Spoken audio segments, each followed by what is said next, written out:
This copyrighted telecast is an exclusive presentation of Learfield under the broadcasting rights granted by the University of Nevada. Reuse of this presentation is prohibited without the express written consent of the University of Nevada and Learfield.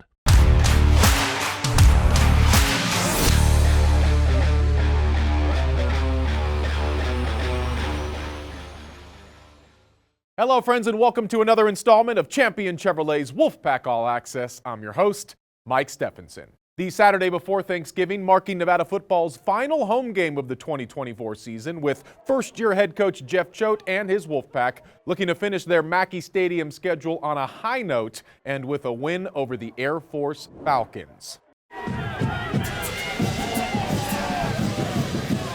It was senior night in the biggest little city, with fans braving some bitter cold for this one.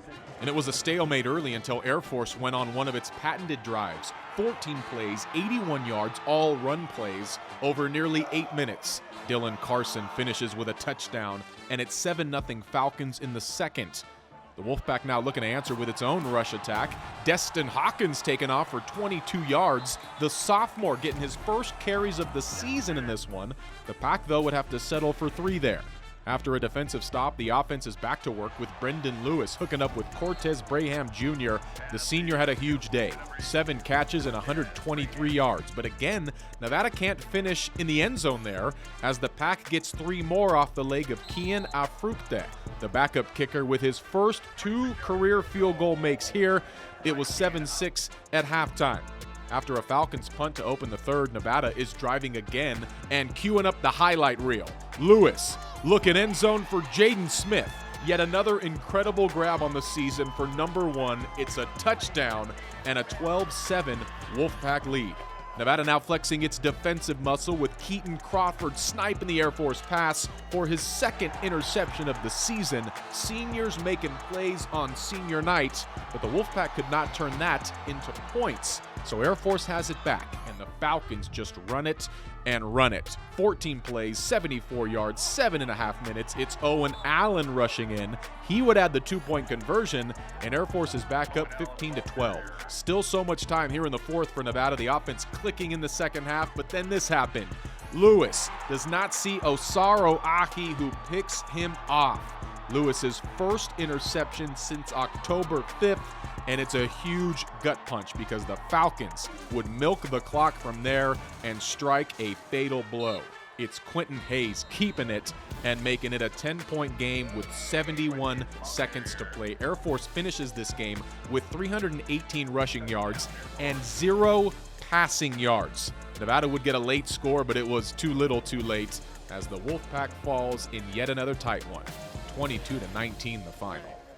Everybody on the team a little upset that we didn't come out with the win. I just wish we had more time. If we had more time, we would have went out there and try to come back. But at the end of the day, it's football. It is what it is. As long as we try to finish strong, that's all that matters. Obviously, we want to get a win for our seniors, and I feel for them. And I think we fought the entire time. I'm proud of our defensive group. I'm proud of my teammates. I'm proud of my guys on offense. I know that's not the, production that they wanted. I know it's not the production we wanted on defense, but I think the culture and our atmosphere as a team is growing, and there are growing pains in that, and we've dealt with our fair share this year, but I think ultimately we're still trending upwards, and we know that as a collective. At the end of the day, we just got to move forward, focus on the next game, and that's UNLV, and try to go in there and in their house and get the win. Coming up, we'll get the head man's thoughts. My chat with Jeff Choate is next on Wolfpack All Access.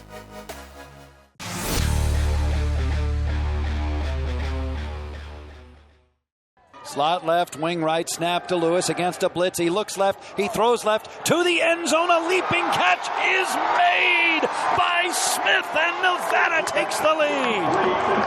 Touchdown Nevada at 7:42 to go in the third. Welcome back to Wolfpack All Access, presented by Champion Chevrolet. Hanging out here with Coach Choate, coming off another tight loss. Air Force is a team that's never going to beat itself, Coach, and sure enough, we saw that play out on Saturday night. Yeah, I would imagine that if Coach Calhoun drew up scripts and tight games of how to play them, it would be pretty much what happened last night. They had the one turnover, which we were not able to capitalize on, and they did have a missed field goal. But other than that, they played a very clean game and kind of went to their script of controlling time of possession putting together long drives and frustrating and keeping your offense off the field. I definitely think we lacked rhythm on offense at times last night, and a part of that was their ability to control the clock. Quite an interesting senior class. You got a chance to honor each and every one of them before kickoff of this one. What is that like to be the head coach and to hug those guys and to know they're on their home field for the last time? Yeah, when guys start out in the program, I always say I got 120 babies, and they're not all pretty babies, but they're my babies, and then they grow into men. In the blink of an eye, they're 3-yard running here at Nevada, or in some cases that's been a combination of different places.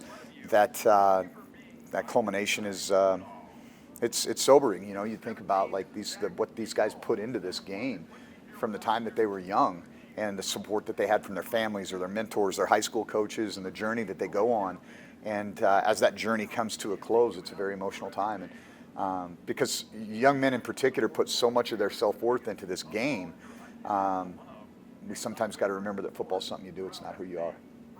And you also said in your press conference you do get one last ride with this group, and sure enough, biggest game of the year as you head to UNLV. How you sizing that one up here a week out? Yeah, pretty good team. They've got some really explosive players. The right kid on offense, man, that guy's not just on offense, but on special teams. He's a punt blocking machine right now. The quarterback change that seemed to be such a big deal early in the year really wasn't that big a deal. And it might have been addition by subtraction for the Rebels, and they're playing really well in the run game. The quarterback can extend plays, but kind of unspoken in that is that they have one of the better defenses in the conference as well. And so it's a top 25 team, and got to go down to Allegiant and play a game that's significant. I mean, I'm calling it the Silver State Showdown. I don't know, if that's accurate or not. I like it, but that's what I'm going with, and I think it'll be an exciting game, and I think that. I would anticipate that it'll be very similar to a lot of games that we played this year against good opponents, where we get up to play, we put a good plan together, we go play our tails off, and then, it's in the fourth quarter, one-score game, see what happens.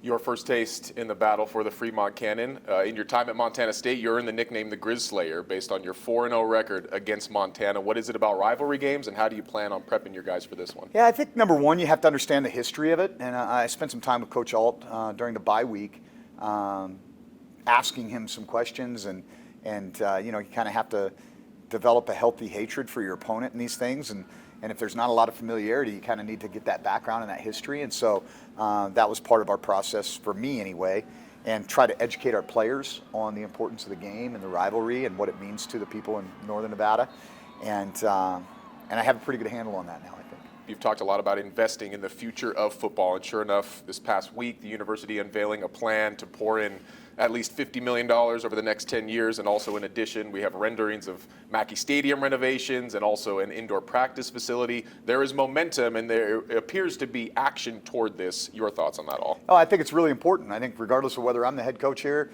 or 20 years from now it's somebody else, those are legacy pieces that are going to allow the athletic program to elevate, not just the football program, but the athletic program to elevate, because you mentioned the indoor. That's a benefit for every student at the University of Nevada, and certainly other student athlete groups are going to use it more than football will. But it's something that we should have in a colder weather climate, especially when you add in the fact that we have smoke occasionally. I do feel like people within the community understand some of the challenges that we've been up against. And I think they also recognize the strides that we're making. What's going to help is us to be able to tell recruits, hey, look at what we're doing. Nevada's, because that's been a knock in recruiting, just so we're clear. People will say, well, Nevada's a basketball school, they don't invest in football. And now for us to be able to stand up and say, hey, yeah, by the way, look what we're doing here. And that has already resonated with the people that we're recruiting on the recruiting trail. Coming up, we go from the gridiron to the hardwood as the Nevada men's basketball team takes its perfect start on the road to the Charleston Classic. That and more is coming up on Wolfpack All Access.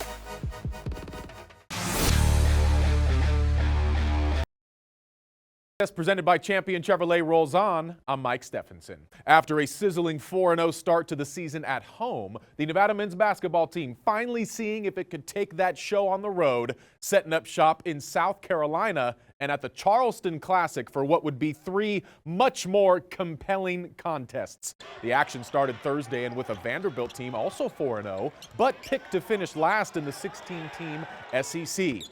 The Commodores, though, came to play, erasing an early 11-point Wolfpack lead and powering their way to a 12-point advantage midway through the second half. Nevada would rally back to within a bucket, but Kobe Sanders' game-winning attempt was late and off as Nevada took its first loss of the season, 73-71. The next night saw the Silver and Blue looking to bounce back against a tough VCU team, and what a game this was. The Wolfpack faced an 11-point halftime deficit, with the Rams stretching that to 15 early in the second. Nevada then went on the run of the season thus far, little by little turning tenacious defense and patient offense into a 5-point lead with 5 minutes to play. Back and forth in crunch time they went, with Nevada having another chance in the waning seconds. It's Nick Davidson firing a dime for Sanders, who this time sinks it for sweet redemption and a huge 3-point Wolfpack win, 64-61. It put the Pack in Sunday's 5th-place game against Oklahoma State. For that and more in Charleston, here is Alex Margulies. Riding high after their 15-point comeback over VCU on Friday, Nevada carried that momentum into the final game of the weekend against Oklahoma State, racing out to an early lead and never trailing the Cowboys en route to a dominant 90-78 victory.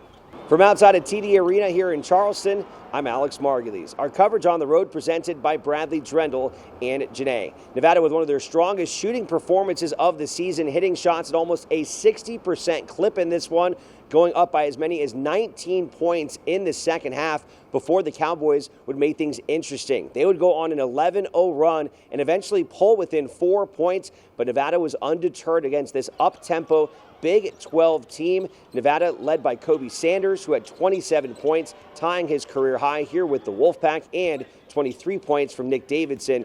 Nevada improving to 6-1 on the season and winning 2 out of 3 games here in the Charleston Classic.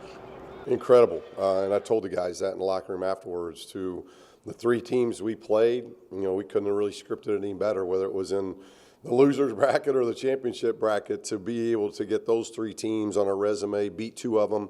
The one game that was out of character and didn't play well, didn't get very many breaks in that game, kind of like this game. And yet I thought we grew because we weren't able to finish against Vanderbilt when things were tough, and we were able to do it against Oklahoma State today. But the 3 teams we played are going to win some games, especially some home games that are going to really help us down the road. And we were able to learn and grow, Alex, because 3 teams that intense pressure, intense physicality. That's going to help us as we go back to Reno, start practicing, getting ready for Washington State. Other than winning the championship, I don't think I could have asked for more, because we're going to get a lot of learning out of this, and they did a great job. It was a good setup for March. We played 3 very good teams, learned a lot, had different things kind of thrown at us, adversity, and then more importantly, playing 3 games in 3 days is what you have to do in the conference tournament, so get used to that. Our team fights. No matter what the score is, no matter what, we always going to fight. And I think that's the biggest thing from this tournament and from this weekend we took away from it. So all in all, a very productive week for Nevada here in Charleston, who heads home on Monday, where they will have a full week off to prepare for their next Power 4 opponent, the Washington State Cougars, who come next Monday night. Reporting on the road with the Wolfpack here in Charleston, South Carolina, I'm Alex Margulies, Nevada Sports Net. As for the Wolfpack women, Nevada returning home this week for a pair of tilts against Weber State and Morgan State. It started Friday with the Wildcats, a wild affair in which Nevada led by 8 after the first quarter, only to be outscored by 21 in the second. Those 10 minutes would be the Silver and Blues' demise, with the Pack's comeback falling short, 66-62. The ladies then looked to bounce back Sunday with Morgan State in town, and bounce back they did. The Wolfpack tops the Bears 66-56 behind a career-high 24 points from Tori Davis. Nevada improves to 3-3 overall. Coming up on Wolfpack All Access, we got to set the table for next weekend's battle for the Fremont Cannon as we look back on the bitter history between Nevada and UNLV.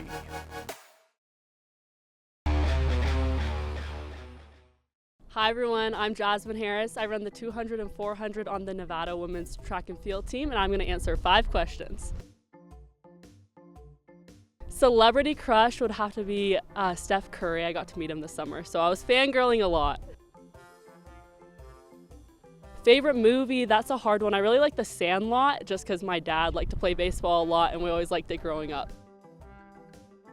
Favorite thing to eat? I'd probably say peanut butter and jelly sandwich or oatmeal is a go-to as well. hidden talent, I can name every single I know all the lyrics to every single Hamilton song. Favorite thing about living in Reno is I'm from Truckee, California, which is super close, so I get to spend a lot of time with my family and they get to come to all my meets.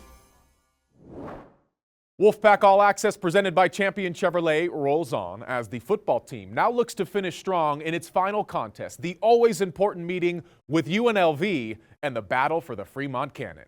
Chris Murray gets us ready for another showdown between the Silver State's two institutions. The Silver State's most famous sports rivalry has always pitted red versus blue. This year, add a touch of gold to the battle for the Fremont Cannon.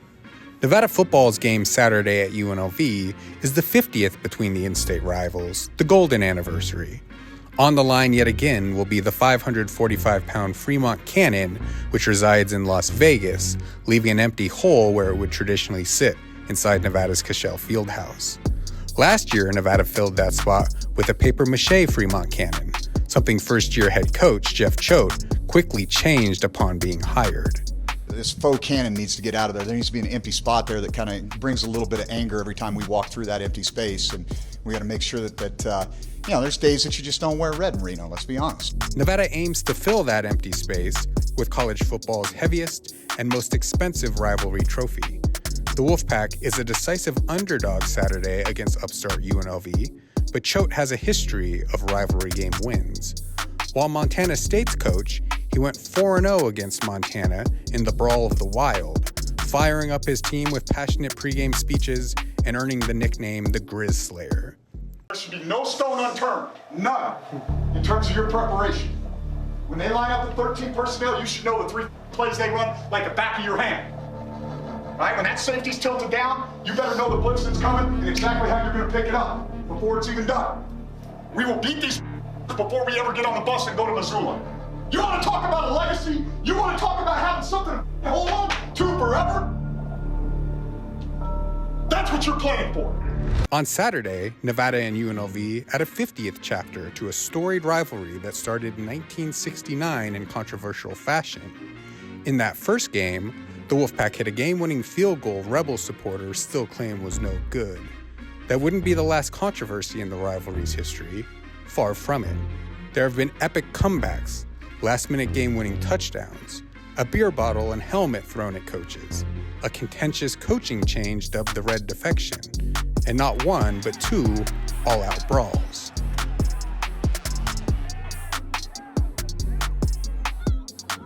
UNLV, everybody's hungry for that, so we need that. We need to bring that home and just solidify some things that haven't been here in a long time. In Nevada, this rivalry means everything. It's state supremacy, North versus South, red versus blue, Las Vegas's glitz and glamour versus Reno's battle-born blue-collar spirit. And when time expires Saturday night at Allegiant Stadium, Nevada wants to secure its 30th victory in this 50-game series and roll the Fremont Cannon back to Reno to fill that empty hole in the corner of Cashel Fieldhouse. We're walking home with a cannon, and that's all I got to say. It means everything to this group of guys who have been here. And, we're teaching the kids who came in this year, freshmen, this is it. This is our championship game this year. In the future, there'll be rings and bowl games and championships, but this year is our setting the tone for the future of the program. Get your popcorn ready. Nevada and UNLV face off Saturday in Las Vegas with a 5 o'clock kickoff. Coming up, we'll wrap a bow on this edition of Wolfpack All Access. Stick with us.